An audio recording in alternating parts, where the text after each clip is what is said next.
الحمدللہ وحدہ والصلاۃ والسلام علی من لا نبی بعدہ اما بعد فاعوذ باللہ من الشیطان الرجیم بسم اللہ الرحمن الرحیم۔ السلام علیکم ناظرین، صبح کی پر نور ساعتوں میں سعادت کی گھڑیوں میں نیوز ٹی وی چینل پر پروگرام صدائے قرآن لے کر ڈاکٹر محمد طاہر مصطفیٰ آپ کی خدمت میں حاضر۔ ناظرین کرام، آج پروگرام صدائے قرآن میں جو ہمارا سبق ہے وہ قرآن کریم کا 7واں پارہ ہے، سورہ المائدہ ہے اور آیت نمبر 109 سے لے کر 115 تک کے مضامین ہماری گفتگو کا موضوع ہوں گے۔ تو آئیے ناظرین کرام، سب سے پہلے ہم آج کے سبق کی تلاوت سماعت کرتے ہیں امام حرمین شریفین قاری عبد الرحمن السدیس کی آواز میں۔ بسم اللہ الرحمن الرحیم۔ جس دن کہ اللہ رب العزت سب رسولوں کو جمع کر کے ان سے سوال کرے گا کہ کیا آپ نے اپنی امتوں تک میرا پیغام پہنچا دیا تھا، تو جواب دیا جائے گا، وہ انبیاء اور رسول عرض کریں گے کہ ہمیں کچھ علم نہیں، الہ العالمین آپ ہی غیب کی تمام پوشیدہ حقیقتوں کو جانتے ہیں۔ پھر تصور کرو جب اللہ فرمائے گا کہ اے عیسیٰ ابن مریم، یاد کرو میری اس نعمت کو جو میں نے آپ کو اور آپ کی والدہ کو عطا کی تھی۔ میں نے روح القدس سے آپ کی مدد کی تھی، آپ گہوارے میں بھی لوگوں سے باتیں کرتے تھے اور بڑی عمر کو پہنچ کر بھی۔ میں نے آپ کو کتاب، حکمت، تورات اور انجیل کی تعلیم دی تھی۔ اے عیسیٰ، آپ میرے ہی حکم سے مٹی سے پرندے کی شکل کا مجسمہ بناتے تھے، پھر جب اس میں پھونک مارتے تھے تو وہ میرے ہی حکم سے اڑنے لگتا تھا۔ آپ مادرزاد اندھے اور کوڑی کو اچھا کر لیتے تھے، آپ میرے ہی حکم سے مردوں کو زندہ کر لیتے تھے۔ پھر جب بنی اسرائیل کے پاس واضح نشانیاں لے کر پہنچے تھے اور جو لوگ منکر حق تھے انہوں نے کہا یہ نشانیاں جادو کے سوا کچھ نہیں ہیں، تو میں نے ہی آپ کو ان سے بچایا تھا۔ اور جب حواریوں سے کہا گیا کہ مجھ پر اور میرے رسول پر ایمان لاؤ تو انہوں نے کہا ہم ایمان لائے اور گواہ رہو کہ ہم مسلم ہیں۔ پھر جب حواریوں نے کہا اے عیسیٰ ابن مریم، کیا آپ کا رب آسمان سے ہمارے لیے کھانے کا ایک خوان اتار سکتا ہے؟ تو عیسیٰ نے کہا اللہ سے ڈرو اگر تم مومن ہو۔ انہوں نے کہا بس ہم تو یہ چاہتے ہیں کہ اس دسترخوان سے کھانا کھائیں اور ہمارے دل مطمئن ہوں اور ہمیں معلوم ہو جائے کہ آپ نے جو کچھ ہم سے کہا ہے وہ سچ ہے اور ہم اس پر گواہ ہیں۔ اس پر عیسیٰ ابن مریم نے دعا کی، اے ہمارے رب، ہم پر آسمان سے ایک خوان نازل فرما جو ہمارے لیے اور ہمارے اگلے پچھلوں کے لیے خوشی کا موقع قرار پائے اور آپ کی طرف سے ایک نشانی ہو، ہم کو رزق دے اور تو بہترین رزق عطا کرنے والا ہے۔ اللہ نے جواب میں کہا اسے آپ لوگوں پر نازل کرنے والا ہوں، مگر اس کے بعد جو تم لوگوں میں سے کفر کرے گا اسے میں ایسی سزا دوں گا جو دنیا میں کسی کو نہیں دی گئی ہوگی۔ ناظرین کرام، یہ ہمارا آج کا سبق ہے اور اس سبق میں سب سے پہلے تو اللہ رب العزت نے ایک آفاقی حقیقت کو بیان کیا ہے کہ روز محشر اللہ کی عدالت میں آدم علیہ السلام سے لے کر وہ آخری شخص جو کہ یوم القیامہ برپا ہونے سے پہلے پیدا ہوگا اس کائنات میں، اللہ تمام انسانوں کو اپنی عدالت میں جمع کرے گا۔ یہ تو ایک آفاقی حقیقت ہے ناظرین کرام، ہم بھی وہیں لوٹ کر اللہ کی عدالت میں جمع ہوں گے۔ لیکن خاص طور پر آج کے سبق کی ابتدا میں اللہ رب العزت نے ناظرین کرام ایک اور حقیقت کی طرف اشارہ کیا ہے کہ مخلوق کو تو میں جمع کروں گا ہی، لیکن مخلوق پر جو میں نے اپنے انبیاء اور رسول بھیجے تھے ان کو بھی الگ سے جمع کروں گا اور ان سے بھی سوال کروں گا کہ جو میں نے اپنے دین کا، اپنی شریعت کا، اپنے طریق کا راستہ آپ کو بتایا تھا، منزل من اللہ کیا تھا، کیا وہ آپ نے اپنی اپنی امتوں تک پہنچا دیا تھا؟ ناظرین کرام، یہ سوال جواب جو ہے یہ اس بات کی بھی انڈیکیشن کرتا ہے کہ روز محشر کوئی نبی ہو یا کوئی اس کا امتی ہو، کسی کو بھی اللہ کی عدالت میں استثناء حاصل نہیں ہوگا، سب کو جواب دہ ہونا پڑے گا اور انبیاء سے بھی سوال کیا جائے گا۔ لیکن ناظرین کرام، آگے ایک اور بڑا دلچسپ منظرنامہ کروٹ لے رہا ہے، وہ یہ ہے کہ بجائے اس کے کہ انبیاء یہ کہیں کہ ہم نے پیغام پہنچا دیا تھا، کچھ نے عمل کیا تھا، کچھ نے نہیں کیا تھا، اس کی بجائے انبیاء اور رسل یہ اللہ کو جواب دیں گے، جس کی نشاندہی ہے آج کے سبق میں، وہ یہ جواب دیں گے کہ الہ العالمین آپ بہتر جانتے ہیں، ہمیں اس کا علم نہیں ہے۔ ناظرین کرام، یہ بڑی غور و فکر کی بات ہے کہ انبیاء یہ جواب کیوں دیں گے، حالانکہ جب انہوں نے اللہ کا پیغام امتوں تک پہنچایا تھا، ان کا استہزاء بھی کیا گیا، ان کا بتلان بھی کیا گیا، ان کو جھٹلایا بھی گیا، یہاں تک کہ ان کو قتل بھی کر دیا گیا، انبیاء کو ستایا بھی گیا، مصائب و آلام کے پہاڑ بھی توڑے گئے امتوں کی طرف سے۔ لیکن ناظرین کرام، انبیاء اور رسل شکایت نہیں لگائیں گے اللہ کی بارگاہ میں۔ کیوں؟ ایک حکمت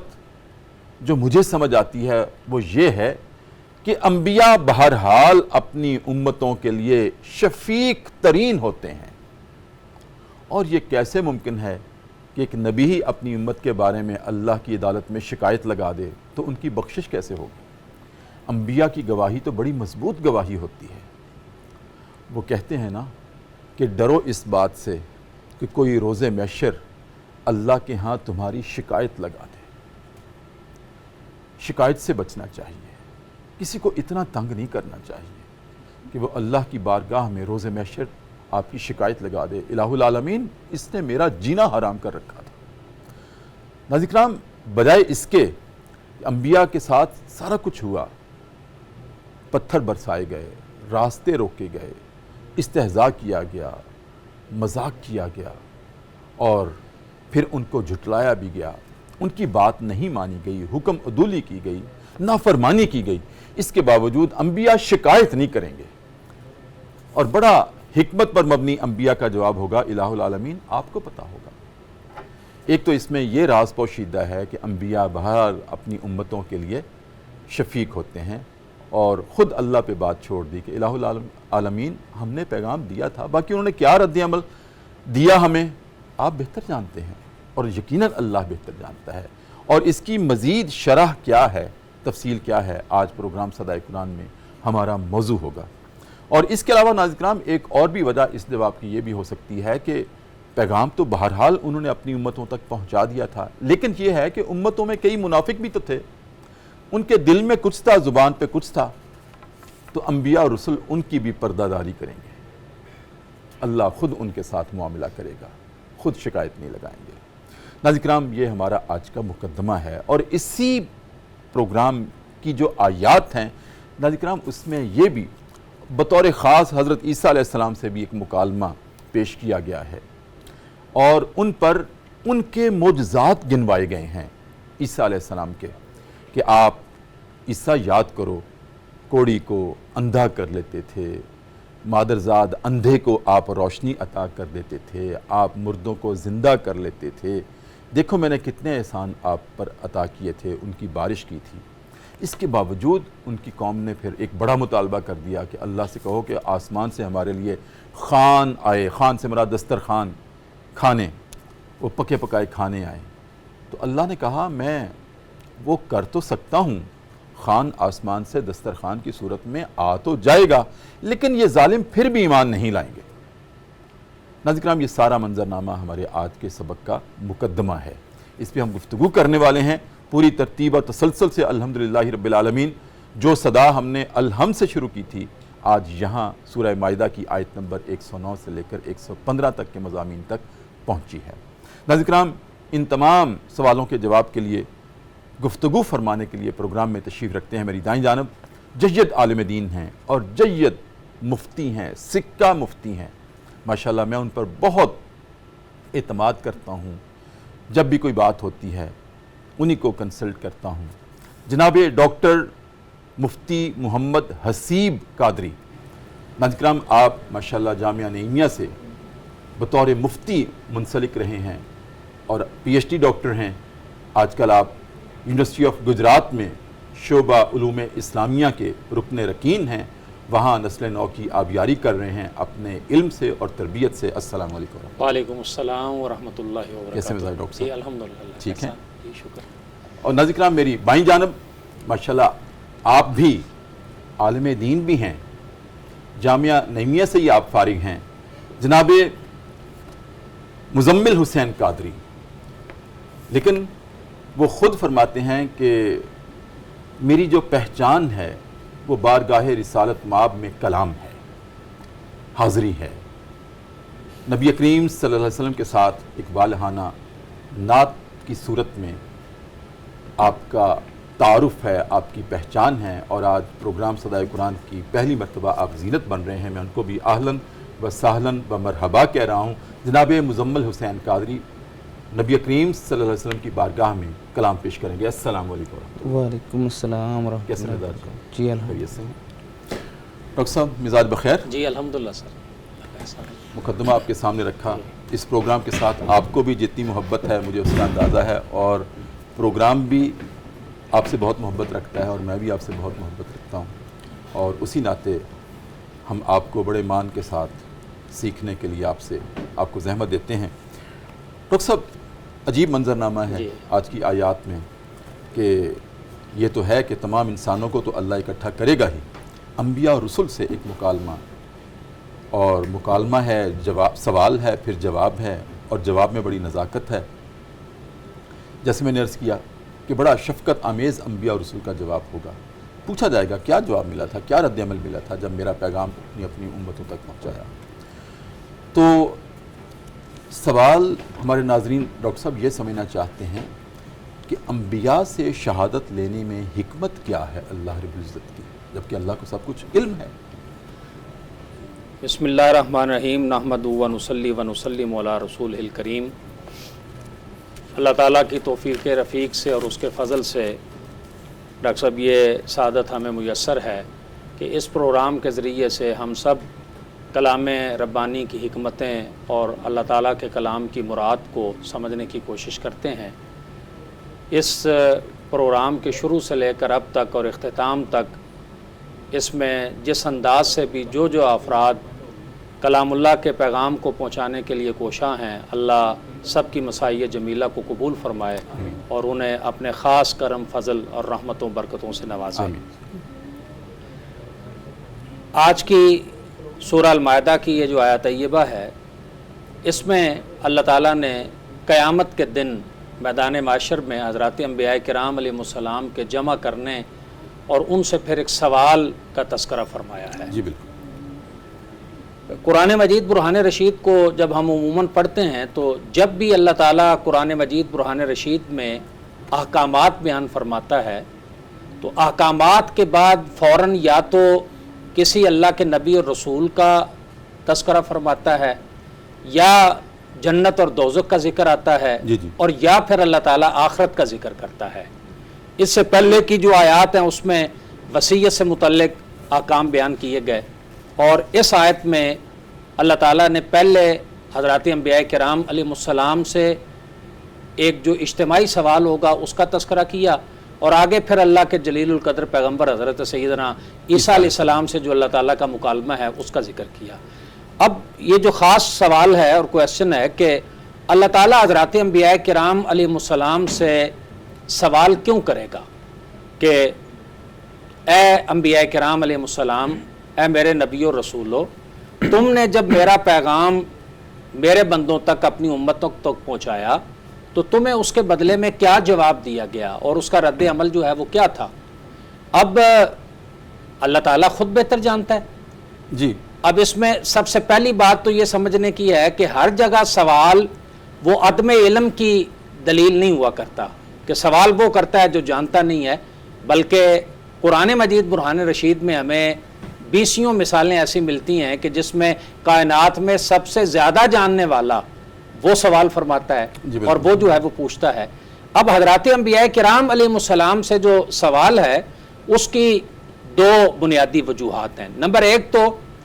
اللہ تعالیٰ اس سوال کے ذریعے سے ساری جو امتیں ہیں ان پہ اتمام حجت فرما رہا ہے کہ حضرات انبیاء کرام علیہ السلام سے پوچھا جا رہا ہے کہ تمہیں کیا جواب ملا۔ صحیح۔ اب یہ اتمام حجت ہے ساری امتوں پر کہ ساری امتوں کے پاس اللہ کے نبی آئے اور اللہ کے انبیاء نے اور اللہ کے رسولوں نے آ کر امتوں کو پیغام پہنچایا۔ اگر اللہ تعالیٰ کی طرف سے نبی اور رسول نہ آئے ہوتے اور انہوں نے اپنا پیغام پہنچایا ہوا نہ ہوتا تو پھر اس سوال کی کوئی وجہ نہ بنتی تھی کہ تمہیں قوموں نے کیا جواب دیا۔ جی بالکل۔ تو یہ ایک اتمام حجت ہے۔ اللہ تعالیٰ یہ ظاہر فرما رہا ہے کہ یہ جتنی امم ساری میدان معاشر میں حضرت سیدنا آدم علیہ السلام سے لے کر ہمارے کریم آقا و مولا حضور خاتم النبیین حضرت محمد الرسول اللہ صلی اللہ علیہ وسلم کی امت تک جمع ہیں، ان سب کے پاس اللہ کے نبی اور رسول جو ہے وہ آئے۔ اور دوسرا جو یہ سوال ہے، یہ سوال اللہ تعالیٰ کی طرف سے اظہار عتاب کے لیے ہے کہ اللہ تعالیٰ انبیاء کرام علیہ السلام سے پوچھ رہا ہے کہ تمہیں تمہاری امتوں نے کیا جواب دیا۔ اب جواب کو تو اللہ خود جانتا ہے، حضرات انبیاء بھی جانتے ہیں اور اللہ جل قدوس بھی جانتا ہے، لیکن اللہ تعالیٰ ان پر عتاب کا اظہار فرما رہا ہے اور ناراضگی کا اظہار کر رہا ہے حضرات انبیاء کرام علیہ السلام سے پوچھ کر کہ بتائیے کیا جواب دیا گیا۔ اب حضرات انبیاء کرام علیہ السلام جواب دیں گے تو وہ جو پہلے والی اتمام حجت ہے وہ بھی مکمل ہو جائے گی، اور اس سے یہ کلام باری کے مزاج سے لوگوں کو سمجھ آنی چاہیے کہ اس دن اللہ جل قدوس جو ہے وہ خاص طور پر وہ کہ جو انبیاء کرام علیہ السلام کے منکرین ہیں، جنہوں نے ان کی دعوت کا انکار کیا، اس کو دعوت کو قبول کرنے سے وہ منکر ہو گئے، ان کے ساتھ اللہ تعالیٰ کا مزاج اور رویہ کیا ہوگا کہ اللہ تعالیٰ براہ راست ان سے بات کرنا بھی نہیں چاہتا اور اللہ تعالیٰ ان کی طرف متوجہ ہونا بھی نہیں چاہتا، بلکہ اللہ تعالیٰ حضرات انبیاء کرام علیہ السلام جو اس کے پیارے اور محبوب ہیں ان سے مخاطب ہو کر فرمائے گا کہ انہوں نے تمہیں کیا جواب دیا۔ ان سے اللہ تعالیٰ بات بھی نہیں فرمانا چاہتا، تو یہ اللہ تعالیٰ کا عتاب ہے لوگوں کو سمجھانے کے لیے اور لوگوں کو اس طرف توجہ دلانے کے لیے کہ اگر ہم حضرات انبیاء کرام علیہ السلام کی دعوت کو قبول نہیں کرتے اور اس کو قبول کرنے کے بعد پھر اپنی زندگی ان کی تعلیمات کے مطابق اللہ اور اللہ کے انبیاء کی اتباع میں نہیں گزارتے، تو ہم تو اس قابل بھی نہیں رہیں گے کہ اللہ تعالیٰ ہماری طرف توجہ کرے یا ہم سے وہ کوئی بات ہی جو ہے وہ کرے۔ اللہ تعالیٰ ہماری طرف تو اپنا روح سخن ہی نہیں فرمائے گا، ہمارے بارے میں اگر اس نے پوچھنا بھی ہے تو وہ حضرات انبیاء کرام علیہ السلام سے پوچھے گا۔ پھر ڈاکٹر صاحب آپ کی بالکل خوبصورت آپ نے شرح فرمائی، لیکن ساتھ ہی پھر یہ بھی تو اشارہ ہے کہ انبیاء بھی شکایت نہیں کریں گے، جی انبیاء پھر اللہ پہ ہی بات چھوڑ دیں گے۔ اس کے ڈاکٹر صاحب دو وجوہات تو آپ نے بیان فرمائی کہ انبیاء کرام علیہ السلام حشر میں بھی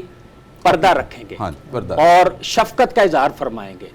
اور دوسری دو وجوہات اور بھی مفسرین کرام نے خاص طور پر بیان فرمائی ہیں۔ ایک تو یہ ہے کہ اللہ تعالیٰ کی بارگاہ میں جب انبیاء عرض کریں گے کہ اے ہمارے پروردگار تو زیادہ بہتر جانتا ہے، ہمیں علم نہیں ہے، یہ ہے ذات باری کا ادب اور شان الوہیت اور بارگاہ قدوسیت کے مرتبے کا پاس رکھنا کہ انبیاء کرام علیہ السلام جانتے بھی ہیں لیکن وہ اپنی عجز اور انکساری کا اظہار کر کے اور اللہ رب العزت کی بارگاہ کے عالی آداب کا پاس رکھتے ہوئے عرض کریں گے کہ اے پروردگار ہم کیا جاننے،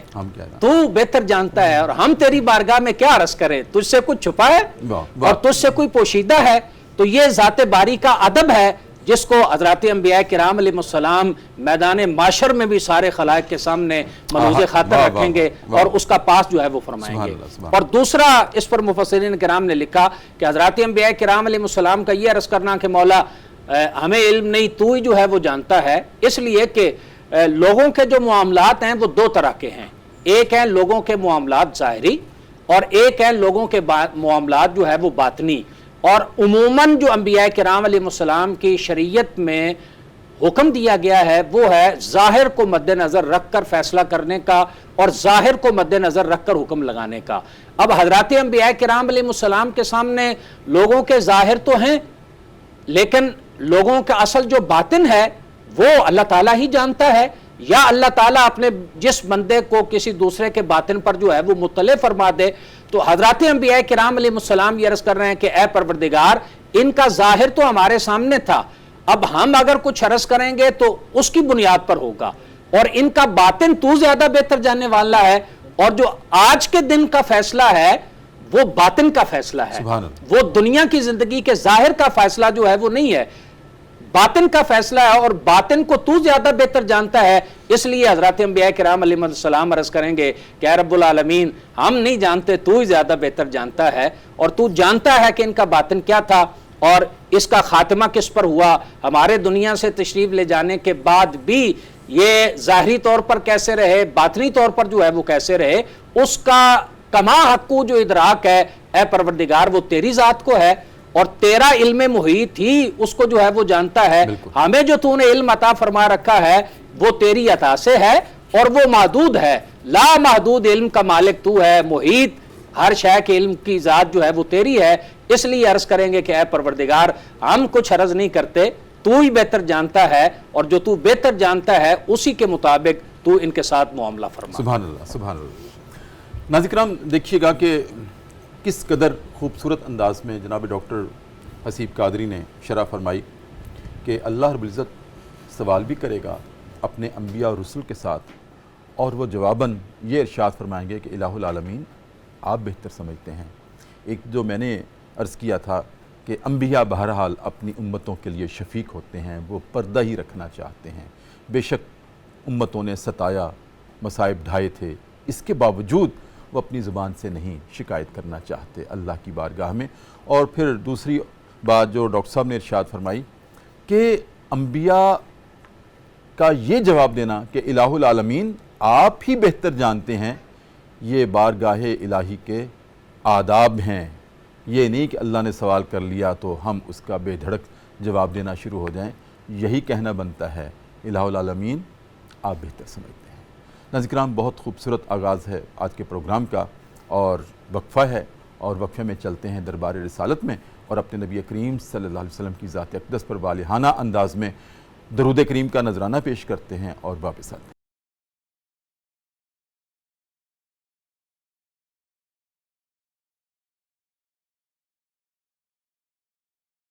وقفے کے بعد ناظرین کرام دوبارہ آپ کی خدمت میں حاضر ہیں۔ صبح کی پرنور سے آتے ہیں، public news T V channel ہے، ہمارا پروگرام ہے صدائے قرآن، اور آج الحمدللہ رب العالمین یہ سفر جس کا آغاز الحمد سے ہوا تھا، لفظاً لفظاً حرفاً حرفاً سبقاً سبقاً یہ سفر طے کرتے ہوئے ہم پہنچے ہیں۔ قرآن کریم کا 7واں پارہ ہے، سورہ المائدہ ہے، اور آیت نمبر 109 سے لے کر 115 تک کے مضامین ہماری گفتگو کا آج موضوع ہیں۔ ڈاکٹر صاحب بڑی خوبصورتی سے آپ نے ماشاءاللہ ارشاد فرمایا کہ آج کے سبق میں جس کا آغاز ہے کہ اللہ رب العزت انبیاء سے سوال کریں گے، اور انبیاء کا جواب یہ ہوگا کہ الہ العالمین آپ بہتر جانتے ہیں۔ اچھا، یہ تو تھا انبیاء سے سوال اور جواب۔ جو مخلوقات کو، انسانوں کو جمع کیا جائے گا روز محشر اللہ کی عدالت میں، تو وہاں جو انسانوں سے سوال جواب ہوگا وہ بھی ہمیں نبی کریم صلی اللہ علیہ وآلہ وسلم کے بیشتر فرامین سے ایسے لگتا ہے کہ جیسے وہ سوال نامہ بھی اللہ رب العزت نے آؤٹ کر دیا ہے۔ وہ کیا ہے کہ ہم احادیث میں یہ مطالعہ کرتے ہیں کہ اللہ رب العزت ہر انسان سے پوچھے گا میں نے تمہیں عمر عطا کی تھی، زندگی عطا کی تھی، اس کو کہاں گزارا؟ پھر میں نے تمہیں جوانی عطا کی تھی، اس جوانی کو کس مشغولیات میں گزارا؟ پھر تمہیں رزق کمانے کے لیے کہا تھا اور خرچ کرنے کے لیے کہا تھا، تم نے کہاں سے کمایا اور کہاں خرچ کیا؟ پھر میں نے تمہیں علم عطا کیا تھا، اس علم پہ عمل کتنا کیا ہے؟ تو کیا یہ درست ہے ڈاکٹر صاحب کہ یہی سوال جواب ہوں گے، یا اس کے علاوہ بھی حساب و کتاب انسانوں سے ہوگا ان کی زندگی کے بارے میں؟ بنیادی ڈاکٹر صاحب جب ہم قرآن عزیز برہان رشید کو پڑھتے ہیں اور نبی کریم صلی اللہ علیہ وسلم کی سنت مبارکہ کو پڑھتے ہیں تو میں اپنے سارے سامعین اور سامعات اور ناظرین ناظرات کی خدمت میں عرض کرنا چاہتا ہوں کہ اسلام میں جو بنیادی تصورات ہیں، بیسک کنسپٹ ہیں دین اسلام کے، اس میں سے ایک جو تصور ہے وہ جواب دہی کا تصور ہے، صحیح،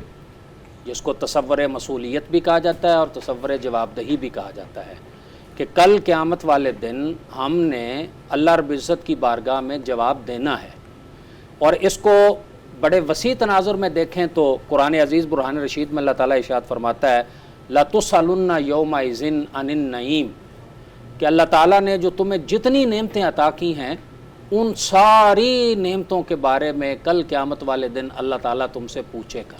اچھا، تمہیں وقت کی نعمت دی، تمہیں صحت کی نعمت دی، فراغت کی نعمت دی، فارغ البالی کی نعمت دی، رزق کی نعمت دی، جوانی کی نعمت دی، مال کی نعمت دی، اولاد کی نعمت دی، عہدے منصب کی نعمت عطا کی، تو جتنی نعمتیں ہیں سب کے بارے میں سب کے بارے میں اللہ تعالیٰ سوال فرمائے گا اور اللہ تعالیٰ جو ہے وہ پوچھے گا۔ اور جب ہم نبی کریم صلی اللہ علیہ وسلم کی حدیث مبارکہ کو پڑھتے ہیں تو رسول کریم صلی اللہ علیہ وسلم نے اپنی متعدد حدیث میں حضور صلی اللہ علیہ وسلم نے متعدد چیزوں کا ذکر کیا۔ ایک حدیث مبارکہ کا مفہوم آپ نے بیان فرمایا، اور نبی کریم صلی اللہ علیہ وسلم فرماتے ہیں کہ ابن آدم قیامت والے دن اپنی جگہ سے اس وقت تک نہیں ہٹ سکے گا ایک قدم بھی جب تک وہ اللہ تعالیٰ کی بارگاہ میں 5 چیزوں کا جواب نہیں دے دے گا۔ اور وہ یہ 5 چیزیں ہیں کہ جن کا تذکرہ آپ نے جو ہے وہ فرمایا ہے حدیث مبارکہ کی روشنی میں، کہ انسان سے پوچھا جائے گا یہ جو زندگی دی تھی اس کو تو نے کہاں خرچ کیا، صرف کیا، یہ جو تو نے جوانی تجھے دی تھی، جوانی کی نعمت، اس کو تو کہاں صرف کرتا رہا، تو نے مال کہاں سے کمایا، اس کو خرچ کہاں کیا،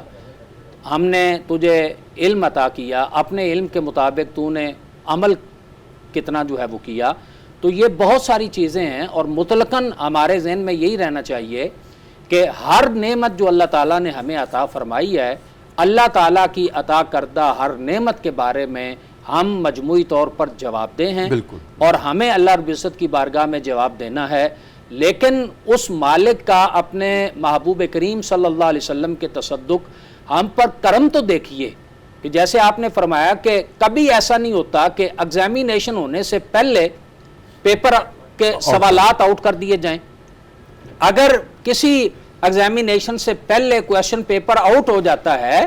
تو وہ ایگزام ہی ختم ہو جاتا ہے اور اس کی کوئی حیثیت باقی نہیں رہ جاتی۔ لیکن یہاں مہربان کتنا ہے وہ مالک، وہ کہہ رہا ہے کہ میں نے تم سے امتحان لینا ہے اور میں نے تم سے جو ہے وہ پوچھنا ہے اور یہ پوچھنا ہے، اور تمہیں موقع دے رہا ہوں، تیاری کر کے آؤ،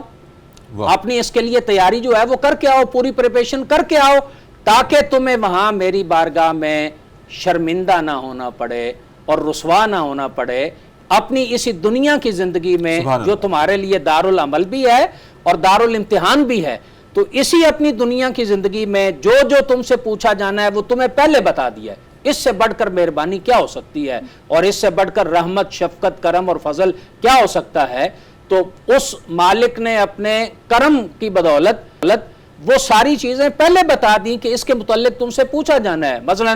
نبی کریم صلی اللہ علیہ وسلم کی حدیث کو پڑھیں تو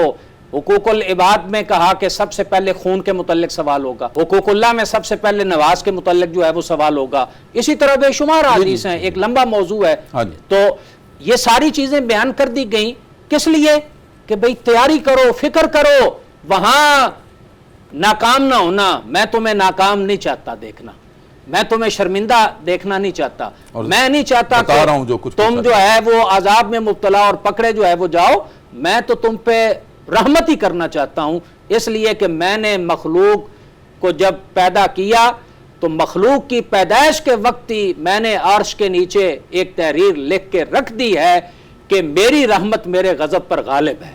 اور میں نے اپنی رحمت کو غالب رکھا ہوا ہے، اور اسی رحمت کے غلبے کے یہ سارے مستحق ہیں اور یہ سارے اظہار اور مظاہر ہیں کہ یہ سارا کچھ تم سے پوچھا جانا ہے، اس کی تیاری کر آؤ۔ جی تو سب آگے بڑھتے ہیں۔ پھر آج کے سبق میں ہی اللہ رب العزت نے ایک مطلق انداز میں یہ ارشاد فرمایا کہ انبیاء کو، رسل کو جمع کیا جائے گا اور ان سے میں سوال کروں گا، قوموں کو رد عمل کے بارے میں پوچھوں گا۔ پھر اس کے ساتھ ہی حضرت عیسیٰ علیہ السلام پر جو اللہ رب العزت نے بے شمار احسانات فرمائے اور ان کو جو معجزات عطا کیے تھے ان کے بارے میں خصوصی تذکرہ ہو رہا ہے، گنوایا جا رہا ہے کہ عیسیٰ یاد کریں، آپ کوڑی کو ٹھیک کر لیتے تھے، اندھے کو روشنائی عطا کر دیتے تھے، آپ مادرزاد جو بیمار تھے ان کو ٹھیک کر لیتے تھے، اور آپ پھر مردوں کو بھی زندہ کر لیتے تھے۔ یہ جو احسانات یہاں گنوائے جا رہے ہیں تمام انبیاء سے مطلق سوال کرنے کے تذکرے کے ساتھ، اس کی یہاں کیا حکمت ہمیں نظر آتی ہے؟ قرآن مجید برہان رشید کو ڈاکٹر صاحب ہم پڑھتے ہیں تو یہ ہماری ساری عربی جو ادب کی کتابیں ہیں، اصول کی کتابیں ہیں، ان میں یہ بات جو ہے وہ موجود ہے کہ کبھی ایسا ہوتا ہے کہ خاص بات کو پہلے کیا جاتا ہے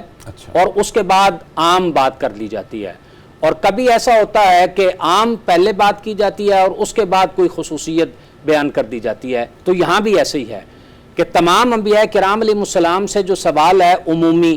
تو اس کو بیان کیا گیا، اور اس کے بعد جو ہے وہ خصوصیت کے ساتھ حضرت عیسیٰ علیہ السلام کے ساتھ جو اللہ تعالیٰ کا مکالمہ ہے اور ڈائلاگ ہے اس کو بیان کیا گیا، اور آگے پھر اگلی آیات میں پھر حضرت عیسیٰ علیہ السلام سے سوال بھی ہے، اگلی آیات میں جو ہے وہ آ رہا ہے۔ تو اب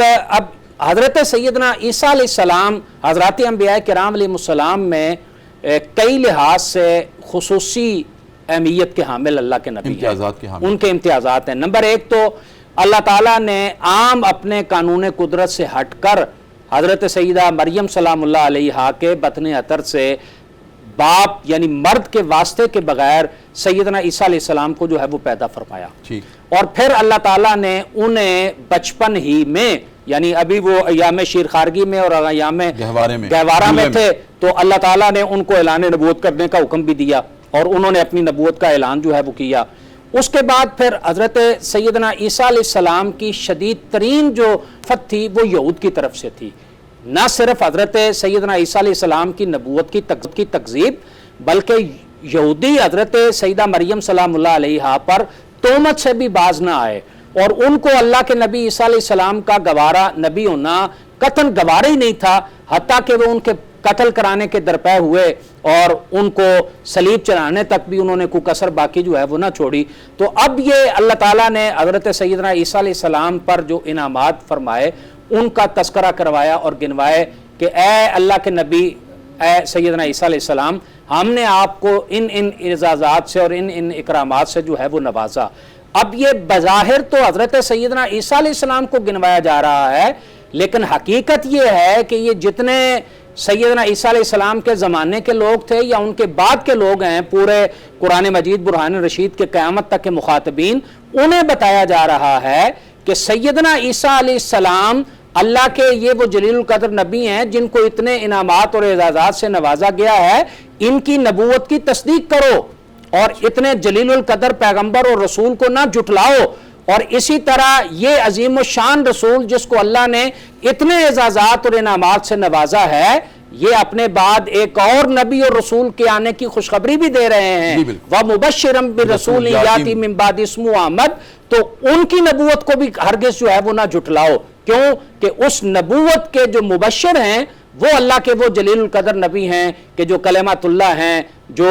اللہ تعالیٰ کی روح ہیں، روح القدس کے ذریعے سے جن کی تائید کی گئی، جن کو اللہ تعالیٰ نے اتنے عظیم الشان معجزات سے جو ہے وہ نوازا گیا ہے۔ تو اس لیے خصوصیت کے ساتھ ان آیات بینات کے ان مبارک کلمات میں اللہ تعالیٰ نے حضرت سیدنا عیسیٰ علیہ السلام پر جو اپنے انعامات تھے ان کو جو ہے وہ گنوایا۔ اور ہم جب عموماً قرآن مجید کو پڑھتے ہیں تو اللہ تعالیٰ نے حضرات انبیاء کو انفرادی طور پر یا قوموں کو جو اجتماعی طور پر یا انفرادی طور پر انعامات عطا کیے ہیں، اللہ جا بجا ان کا تذکرہ کرتا ہے۔ آپ پہلے پارے سے دیکھ لیجئے، اللہ تعالیٰ بنی اسرائیل سے مخاطب ہو کر فرماتا ہے یا بنی اسرائیل اذکروا نعمتی التی انعمت علیکم انی فضلتکم علی العالمین، اور پھر پورا رکوع ہے جس میں متعدد اللہ تعالیٰ کے جو انعامات ہیں وہ جو ہے وہ گنوائے گئے ہیں۔ تو یہ اللہ تعالیٰ کا مبارک طریقہ ہے کہ اللہ تعالیٰ عام انسانوں کو، کسی خاص امت کو یا اپنے کسی نبی اور رسول محترم علیہ السلام کو جو اعزازات اکرامات عطا کرتا ہے، اللہ گنواتا ہے، اور گنوانے کے پیچھے پھر بے شمار حکمتیں ہوتی ہیں اور پورا ایک جو ہے وہ فلسفہ ہے۔ جی بالکل ٹھیک۔ ناظرین کرام، بہت خوبصورت گفتگو ہے تاریخی حوالے سے، قرآنیات کے حوالے سے، وقفہ ہے، ایک مرتبہ پھر پروگرام صدائے قرآن میں، اور ناظرین کرام چلتے ہیں دربار رسالت میں اور اپنے نبی کریم صلی اللہ علیہ وسلم کی ذات اقدس پر ایک مرتبہ پھر درود کریم کا نذرانہ پیش کرتے ہیں اور واپس آتے ہیں۔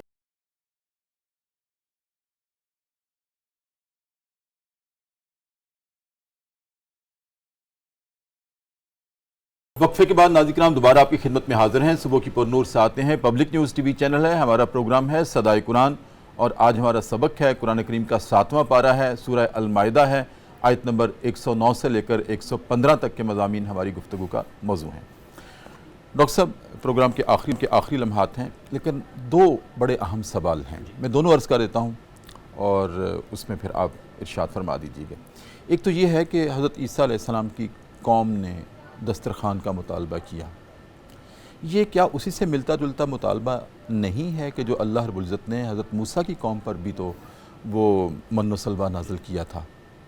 کیا یہ انہی کو دیکھ کر ان کا یہ مطالبہ تھا؟ اور پھر کیا ان کے لیے وہ دسترخوان یا خوان نازل ہوا تھا؟ کیونکہ مفسرین اس کے بارے میں مختلف الآراء ہیں، ایک یہ۔ اور دوسرا جو میرے ذہن میں ہے، ہمارے ناظرین بھی اس سے رہنمائی حاصل کرنا چاہتے ہیں،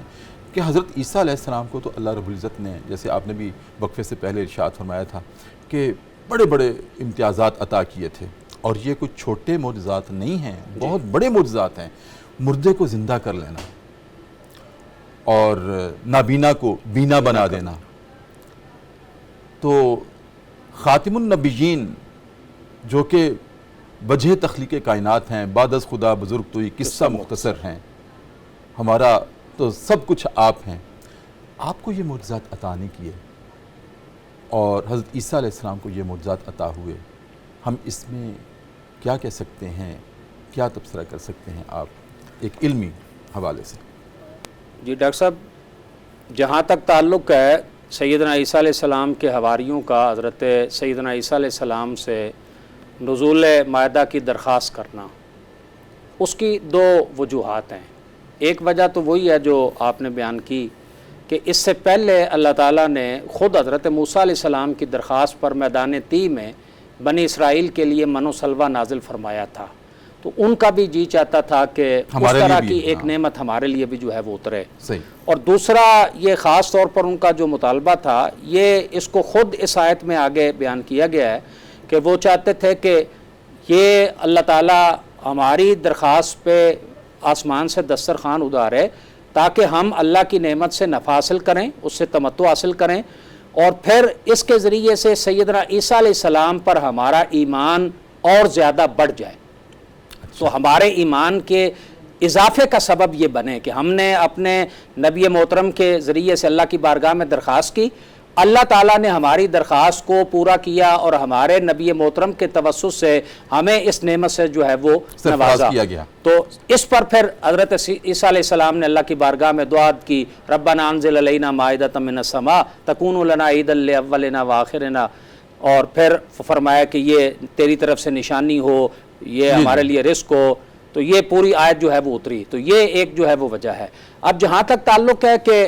کیا دسترخوان اترا، مائدہ اترا، تو اس پہ جتنا میں نے پڑھا ہے احادیث کی کتابوں میں اور تفاسیر کی کتابوں میں، اکثریت محدثین کی اور مفسرین کا اس پہ ہے کہ اللہ تعالیٰ نے دسترخوان کو اتارا، اچھا، اور اس دسترخوان پہ جو چیزیں نعمتیں اللہ کے طرف سے جو ہے وہ آئیں، اس میں یہ تھا کہ روٹی تھی، گوشت تھا، اور اسی طرح مچھلی کا گوشت ہے، اور دیگر نعمتوں کا بھی تذکرہ جو ہے وہ ملتا ہے۔ اور پھر سیدنا عیسیٰ علیہ السلام نے جس طرح لوگوں کو کھلایا، غرباء کو، مساکین کو، اپنے حواریین کو، تو یہ احادیث میں بھی تفصیل سے اس کا ذکر ملتا ہے، اور تفسیر کی کتابوں میں اس کا تفسیر جو ہے وہ ملتا ہے۔ تو اس لیے اللہ تعالیٰ نے حضرت سیدنا عیسیٰ علیہ السلام کی درخواست پہ یہ خوان کا معجزہ ان کے لیے اتارا، اور یہ نعمت ان کو جو ہے وہ عطا کی گئی، لیکن اس کے ساتھ ایک قید رکھی گئی تھی کہ اگر اس میں تم نہ شکری کرو گے، نہ قدری کرو گے، تو پھر سخت عذاب دوں گا، اور وہ بھی دیا گیا۔ سیدنا عیسیٰ علیہ السلام نے انہیں فرمایا کہ یہ دسترخوان اترتا ہے، اس میں سے تم نے کوئی چھپانا نہیں ہے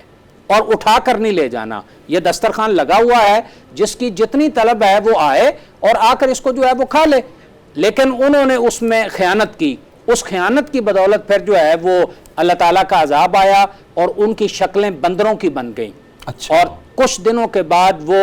اس کفران نعمت کرنے والوں کو جو ہے وہ ہلاک کر دیا گیا. دوسرا جو آپ کا سوال تھا کہ حضرت سیدنا عیسیٰ علیہ السلام کو اللہ تعالیٰ نے یہ معجزے عطا کی ہے، تو اس کے مقابلے میں حضور خاتم النبیین حضرت محمد رسول اللہ صلی اللہ علیہ وسلم جو فضائل میں، معجزات میں، کمالات میں سب سے افضل ہیں، حضرت عیسیٰ علیہ السلام کو جو معجزے عطا کیے گئے تھے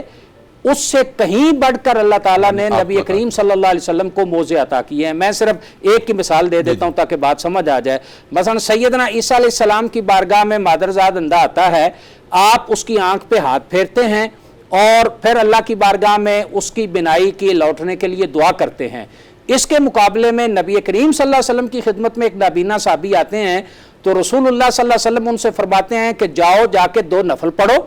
اور تم 2 نفل پڑھنے کے بعد اللہ رب العزت کی بارگاہ میں عرض کرو کہ اے اللہ میں تیرے نبی جو نبی رحمت ہیں ان کو تیری بارگاہ میں بطور وسیلہ پیش کرتا ہوں، تو میری بینائی کو جو ہے وہ لوٹا دے. اب یہاں نہ رسول اللہ صلی اللہ علیہ وسلم نے ان کی آنکھوں پہ ہاتھ پھیرے اور نہ حضور صلی اللہ علیہ وسلم نے ہاتھ اٹھا کر اللہ کی بارگاہ میں التجا کی، بلکہ صرف اپنا نام پیش کرنے کے لیے کہا. تو رسول اللہ کے نام کی برکت سے صحابی حضرت عثمان بن حنیف فرماتے ہیں کہ نہ کلام لمبا ہوا نہ مجلس برخاست ہوئی، اللہ تعالیٰ نے اس نابینا صحابی کو جو ہے وہ بینائی جو ہے وہ عطا کر دی. اسی طرح دیگر سارے حضور صلی اللہ علیہ وسلم کے معجزات ہیں. بے شمار معجزات. بہت شکریہ ڈاکٹر صاحب آپ کی آمد کا اور حسین گفتگو کا. ناظرین کرام، بہت خوبصورت گفتگو تھی جناب ڈاکٹر مفتی محمد حسیب قادری کی، اور آج کے پروگرام کا اختتام ہوا چاہتا ہے. ناظرین کرام، اب بڑھتے ہیں کلام کی طرف. میں گزارش کروں گا جناب مزمل حسین قادری سے کہ وہ بارگاہ رسالت مآب صلی اللہ علیہ وسلم میں ہدیہ عقیدت پیش کریں، اور اسی کے ساتھ ناظرین کرام اپنے میزبان ڈاکٹر محمد طاہر مصطفیٰ کو اجازت دیجیے. انشاءاللہ کل اگلے سبق کے ساتھ آپ کی خدمت میں دوبارہ حاضر ہوں گے. تب تک کے لیے اجازت. اللہ حافظ. نسیمہ جانب بطحا گزر کن، نسیمہ جانب بطحا گزر کن، ز احوالم محمد را خبر کن، توئی سلطان عالم یا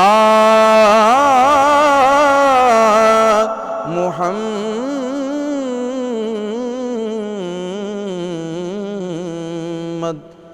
توئی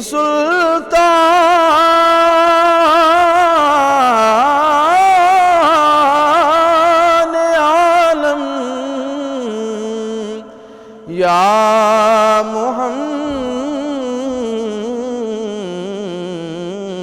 محمد، زروے لطف سوئے من نظر کن، زروے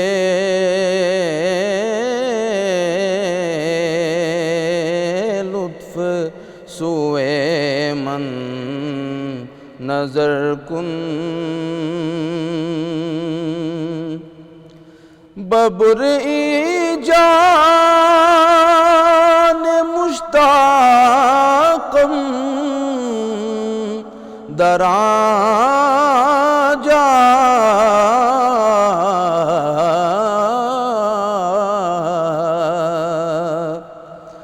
ببرئی جان مشتاقم دراں جا، فدائے روضائے خیر البشر کن، فدائے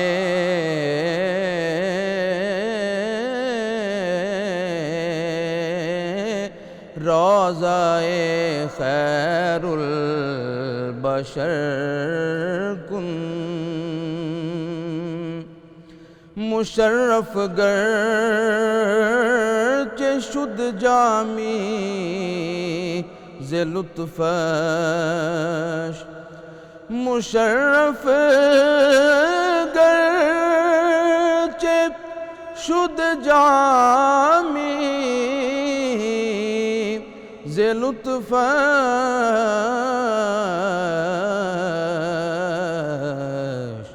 خدایا ای کرم بارے دیگر کن خدایا